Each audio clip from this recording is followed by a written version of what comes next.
اے اللہ میں تجھ سے ایسی نعمتیں مانگتا ہوں جو ہمیشہ قائم رہیں، نہ تیری اطاعت میں حائل ہوں اور نہ کبھی زائل ہوں۔ اے اللہ میں تجھ سے تنگی کے دن کی نعمت اور جنگ کے دن کے امن کا سوال کرتا ہوں۔ اے اللہ میں تیری پناہ میں آتا ہوں اس چیز کی برائی سے جو تو نے عطا کی اور اس چیز کے شر سے جو تو نے ہم سے روک لی۔ آج ہم انشاءاللہ والدین کے بارے میں دعائیں پڑھیں گے۔ اللہ سبحانہ وتعالیٰ کے حق کے بعد سب سے بڑا حق انسانوں میں سے ہم پر والدین کا حق ہے۔ ہانی بنت ابی طالب کے ایک آزاد کردہ غلام ہے ابو مرہ، وہ کہتے ہیں ایک بار وہ ابو ہریرہ کے ساتھ ان کے وطن عقیق گئے جہاں سے وہ تھے۔ جب ابو ہریرہ اپنے وطن پہنچے تو بڑی اونچی آواز میں کہا، اماں جان السلام علیکی ورحمۃ اللہ وبرکاتہ۔ انہوں نے جواب دیا، وعلیک السلام ورحمۃ اللہ وبرکاتہ۔ پھر ابو ہریرہ کہنے لگے، رحمک اللہ کما ربیتنی صغیرا، اللہ تعالیٰ آپ پر رحم فرمائے جیسے آپ نے میری بچپن میں پرورش فرمائی۔ تو والدہ نے جواب دیا، فجزاک اللہ خیرا ورضی عنک کما بررتنی کبیرا، اے میرے بیٹے تمہیں بھی اللہ بہترین جزا دے اور تم سے راضی ہو جائے جیسا تم نے میرے ساتھ بڑھاپے میں نیک سلوک کیا۔ یعنی جب اولاد والدین کو دعائیں دیتی ہے تو والدین اس سے بڑھ کر دعائیں دیتے ہیں۔ یہاں بھی آپ دیکھیں ابو ہریرہ کی دعا چھوٹی ہے لیکن والدہ کی دعا بڑی ہے، فجزاک اللہ ورضی عنک، اس میں دو چیزیں آ گئی، کما بررتنی کبیرا۔ سلف صالحین اپنے والدین کے لیے خوب خوب دعائیں کرتے تھے۔ عامر بن عبداللہ بن زبیر کہتے ہیں، میرے والد فوت ہو گئے تو میں نے پورا سال اللہ سے ایک ہی دعا مانگی کہ اے اللہ میرے والد کو معاف فرما دے، یعنی مسلسل یہی دعا کرتے رہے۔ سفیان ابن عیینہ کہتے ہیں، جو شخص 5 نمازیں ادا کرتا ہے گویا اس نے اللہ کا شکر ادا کیا، یعنی وہ شاکرین میں سے ہے، اور جو ہر نماز کے بعد والدین کے حق میں دعا کرتا ہے تو اس نے ان دونوں کا بھی شکر ادا کیا۔ یعنی جو شخص نماز پڑھتا ہے اور پھر نماز میں دعا کر لیتا ہے گویا وہ شکر گزاروں میں سے ہے۔ اور اس میں آپ دیکھیے کہ علماء یہ کہتے ہیں کہ جیسے اللہ سبحانہ تعالیٰ کے حق کے بعد سب سے بڑا حق پھر نبی صلی اللہ علیہ وسلم کا ہے، تو نماز میں جب تشہد پڑھتے ہیں تو تشہد میں پہلے درود شریف پڑھتے ہیں اور پھر اس کے بعد والدین کے لیے دعا کرتے ہیں، ربنا اغفر لی ولوالدی وللمؤمنین یوم یقوم الحساب۔ یہ حکمت ہے اس دعا کے یہاں رکھے جانے کی۔ ہر بچے کو جسے نماز سکھائی جاتی ہے اس کو یہ دعا بھی سکھائی جاتی ہے کہ ویسے تو ہم عام طور پر دعا کرنا بھول جاتے ہیں، لیکن جو بچہ نماز پڑھتا ہوگا وہ ہر صورت یہ دعا کرے گا ہی کرے گا۔ اور اس طرح اولاد کی دعاؤں میں ماں باپ ہمیشہ جب تک وہ زندہ ہیں شامل رہیں گے، چاہے والدین زندہ ہیں یا والدین فوت ہو چکے ہیں، ہر 2 صورت میں والدین کے لیے دعا کرنی چاہیے۔ ان کی اگر کوئی سختی یا ان سے کسی قسم کی کوئی ناگوار صورتحال زندگی میں پیش بھی آئی تو بھی والدین اس بات کے حقدار ہیں کہ ان کے لیے دعائیں کی جاتی رہیں، اور جو شکر گزار ہوتا ہے وہی اللہ تعالیٰ کا محبوب ہوتا ہے۔ اور شیطان کا کام کیا ہے؟ اس کا کیا کہنا تھا، وَلَا تَجِدُ أَكْثَرَهُمْ شَاكِرِينَ، کہ تو انسانوں کی اکثریت کو شکر گزار نہیں پائے گا۔ بلکہ ہونا یہ چاہیے کہ جہاں آپ کی کوئی ضرورت اٹکے، جہاں آپ کو کوئی پریشانی لاحق ہو، اتنی ہی والدین کے لیے دعائیں زیادہ بڑھا دیں، کثرت کے ساتھ دعائیں کریں، اور خصوصاً سجدوں میں، یعنی آپ باندھ لیں کہ کس وقت آپ نے لازماً یہ دعا پڑھنی ہے، کیونکہ یہاں پر حکم دیا گیا وَقُلْ رَبِّ ارْحَمْهُمَا كَمَا رَبَّيَانِي صَغِيرًا، کہ یہ کہتے رہیے کہ اے رب ان پہ رحم فرما جیسے انہوں نے مجھے بچپن میں پالا۔ لہذا بہتر یہی ہے کہ نماز میں سجدے میں تسبیحات پڑھنے کے بعد یہ دعا کم از کم ایک دفعہ تو ایک سجدے میں ضرور ہی ہو، اگر زیادہ ہو تو اور بھی اچھا، کیونکہ ان احسنتم احسنتم لانفسکم، اگر تم نے احسان کیا تو اپنے ہی فائدے کے لیے کیا۔ اور پھر آپ دیکھیے کہ جو شخص والدین کے لیے دعا نہ کرے وہ محروم ہے۔ بعض صحابہ کہتے ہیں والدین کے لیے دعا نہ مانگنا اولاد کی زندگی کو تنگ کر دیتا ہے۔ بعض اوقات بچوں کی جاب نہیں لگتی، بعض اوقات ان کی شادی نہیں ہوتی، بعض اوقات ان کو اور طرح طرح کی مشکلات پیش آتی ہیں۔ ان کو یہی نصیحت کرنی چاہیے، ان کو یہی سبق سکھانا چاہیے کہ وہ اپنے والدین کے ساتھ حسن سلوک کریں۔ وہ ان کے ساتھ اچھے ہوں گے تو اللہ سبحانہ وتعالیٰ ان پر مہربانی کرے گا۔ یہ مشکلات کے حل کے لیے، پرابلمز کو دور کرنے کے لیے، غم اور دکھ اور ڈپریشن کا علاج ہے کہ انسان زیادہ سے زیادہ والدین کے ساتھ احسان کا سلوک کرے، بلکہ جب کسی بھی انسان کے ساتھ احسان کرے تو سوچے کیا میں نے اپنے والدین کے لیے بھی کچھ کیا۔ اب دیکھیے کہ بعض اوقات ہم اپنے دوستوں کو، رشتہ داروں کو، اوروں کو کتنے بڑے بڑے گفٹ دے دیتے ہیں، لیکن ہم اپنے ماں باپ کی طرف سے صدقہ کرنا بھول جاتے ہیں۔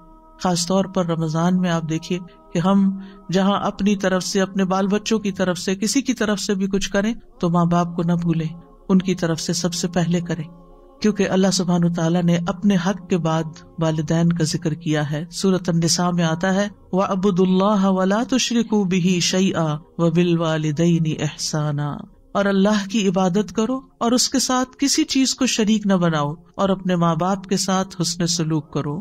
سورۃ البقرہ میں آتا ہے وَإِذْ أَخَذْنَا مِيثَاقَ بَنِي إِسْرَائِيلَ لَا تَعْبُدُونَ إِلَّا اللَّهَ وَبِالْوَالِدَيْنِ إِحْسَانًا، اور وہ وقت یاد کرو جب ہم نے بنی اسرائیل سے پختہ عہد لیا تھا، پکا وعدہ لیا تھا اس بات پر کہ تم اللہ کے سوا کسی کی عبادت نہ کرنا اور والدین کے ساتھ احسان کرنا۔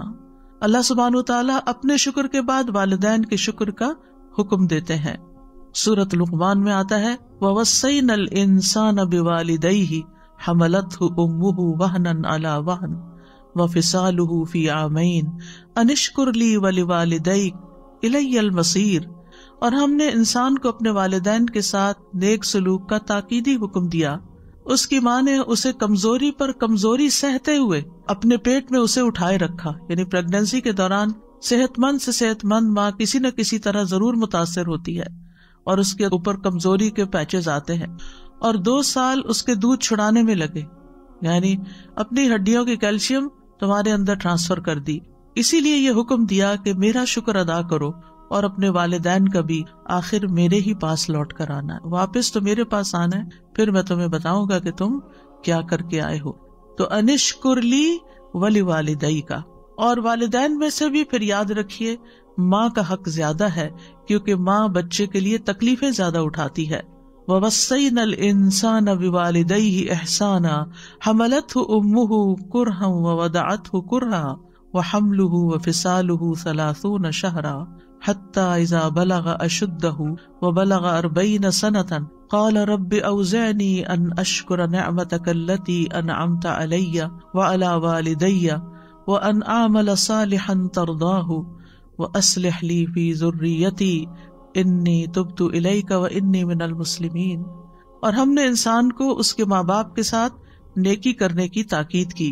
اس کی ماں نے اسے ناگواری کی حالت میں اٹھائے رکھا، یعنی پریگنینسی کا عرصہ جو ہے وہ کوئی خوشگواری کا نہیں ہوتا، اس میں طرح طرح کی اٹھتے بیٹھتے چلتے پھرتے کھاتے پیتے لیٹتے جاگتے ہر حال میں عورت کو کوئی نہ کوئی تکلیف لاحق ہو رہی ہوتی ہے، اور اسے ناگواری کی حالت میں جانا، یعنی جنم دینے کی جو تکلیفیں تھی وہ اپنی جگہ، اور اس کے حمل اور اس کے دودھ چھڑانے میں 30 مہینے لگ گئے، یعنی 2.5 سال کا عرصہ، یہاں تک کہ جب وہ اپنی پوری قوت کو پہنچا اور 40 برس کو پہنچ گیا تو اس نے کہا اے میرے رب مجھے توفیق دے کہ میں تیری اس نعمت کا شکر ادا کروں جو تو نے مجھ پر اور میرے ماں باپ پر انعام کی، اور یہ کہ میں وہ نیک عمل کروں جسے تو پسند کرتا ہے، اور میرے لیے میری اولاد میں اصلاح فرما دے، بے شک میں نے تیری طرف توبہ کی اور بے شک میں حکم ماننے والوں میں سے ہوں۔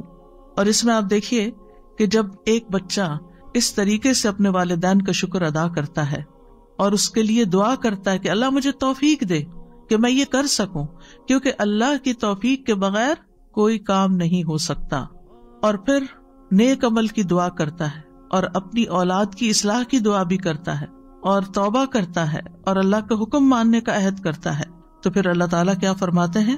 اللہ تعالیٰ فرماتے ہیں اولئک الذین نتقبل عنہم احسن ما عملوا، یہ ہیں وہ لوگ جن سے ہم ان کے اچھے عمل قبول کر لیں گے، یعنی انہوں نے جو بہترین عمل کیے وہ عمل ہم قبول کریں گے۔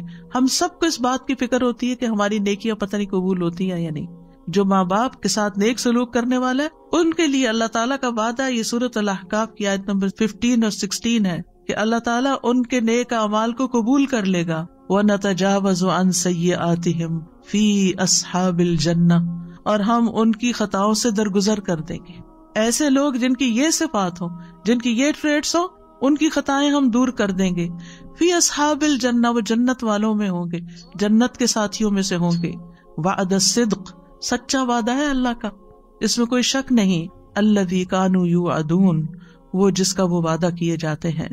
اور پھر اس کے برعکس والذی قال لوالدیہ اف لکما، وہ بچہ جو اپنے ماں باپ کو اف کہتا ہے اور کہتا ہے اتعداننی ان اخرج، تم مجھے دھمکیاں دیتے ہو کہ میں دوبارہ مرنے کے بعد نکالا جاؤں گا.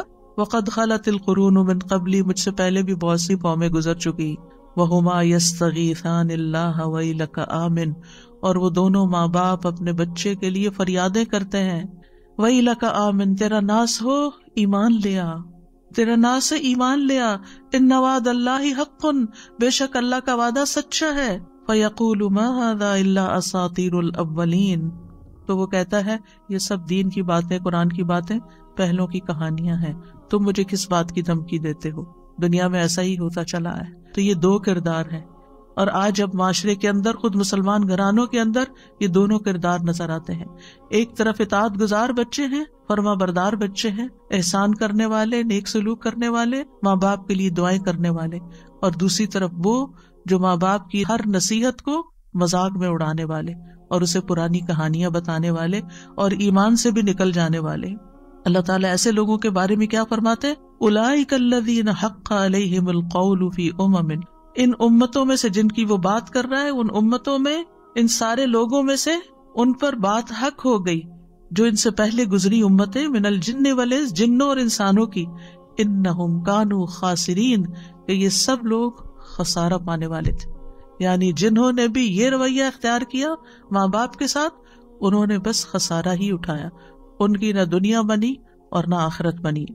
یہاں پر ہم دیکھتے ہیں کہ خصوصاً چونکہ ماں کا ذکر ہے تو اس پر حدیث میں آتا ہے، رسول اللہ صلی اللہ علیہ وسلم نے فرمایا، بے شک اللہ تمہیں تمہاری ماؤں کے ساتھ حسن سلوک کی وصیت فرماتا ہے، پھر تمہیں تمہاری ماؤں کے بارے میں وصیت فرماتا ہے، پھر تمہیں تمہارے باپوں کے بارے میں وصیت کرتا ہے، پھر تمہیں قریب سے قریب تر کے بارے میں وصیت کرتا ہے.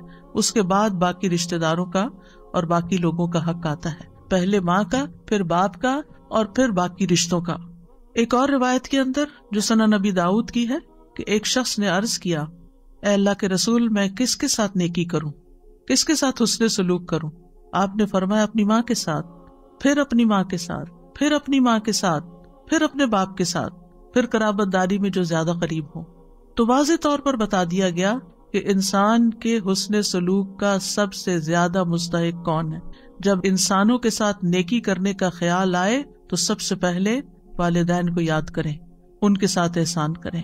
انبیاء علیہم السلام اپنے والدین کے ساتھ کیا سلوک کرتے تھے؟ حضرت یحییٰ کے بارے میں آتا ہے، یا یحییٰ خذ الکتاب بقوہ وآتیناہ الحکم صبیا وحنانا من لدنا وزکاۃ وکان تقیا وبرا بوالدیہ ولم یکن جبارا عصیا. یہ اللہ سبحانہ وتعالیٰ کی تعریف ہے یحییٰ علیہ السلام کے بارے میں.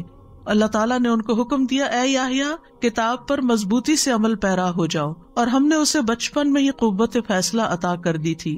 ہم نے اسے اپنی مہربانی سے نرم دل اور پاک سیرت بنایا، اور وہ پرہیزگار تھا. وہ اپنے والدین سے ہمیشہ اچھا سلوک کرتا. ان کے والدین کتنی عمر کے تھے؟ بہت بزرگ. حضرت زکریا علیہ السلام انتہائی بوڑھے ہو گئے تھے، اور والدہ بھی بہت بوڑھی تھی جب وہ پیدا ہوئے. تو آپ سوچئے کہ ایک بچہ جس نے پیدا ہوتا ہی بوڑھے والدین دیکھے، اس کے لیے تو زندگی کی وہ بہاریں گزر گئی نا جو والدین کی جوانی کی ہوتی. تو پھر بھی وہ اپنے والدین کے اس بڑھاپے پر پریشان نہیں ہے، وہ ہمیشہ اپنے والدین سے اچھا سلوک کرتے اور کسی وقت بھی جابر اور نافرمان نہ ہوئے. وَلَمْ يَكُنْ جَبَّارًا عَصِيًّا، کبھی نافرمانی نہیں کی. ہم میں سے کون کہہ سکتا ہے کہ ہم نے اپنے ماں باپ کی کوئی بات نہیں ٹالی؟ مانی کون سی اور کتنی ٹالی، کتنی کا انکار کر دیا. عیسیٰ علیہ السلام کی صفت میں آتا ہے وَبَرًّا بِوَالِدَتِي وَلَمْ يَجْعَلْنِي جَبَّارًا شَقِيًّا، اور میں اپنی والدہ سے بہتر سلوک کرتا رہوں اور اس نے مجھے جابر اور بدبخت نہیں بنایا. یاد رکھیے ماں کے ساتھ نیکی جہاد سے زیادہ اہم ہے. معاویہ بن جاہمہ کہتے ہیں، میں نے رسول اللہ صلی اللہ علیہ وسلم کی خدمت میں حاضر ہو کر عرض کیا، اے اللہ کے رسول، میں آپ کے ساتھ مل کر جہاد کرنا چاہتا ہوں. ابتغی بذالک وجہ اللہ والدار الآخرہ، اس سے میرا مقصد اللہ کا چہرہ ہے اور آخرت کا گھر ہے.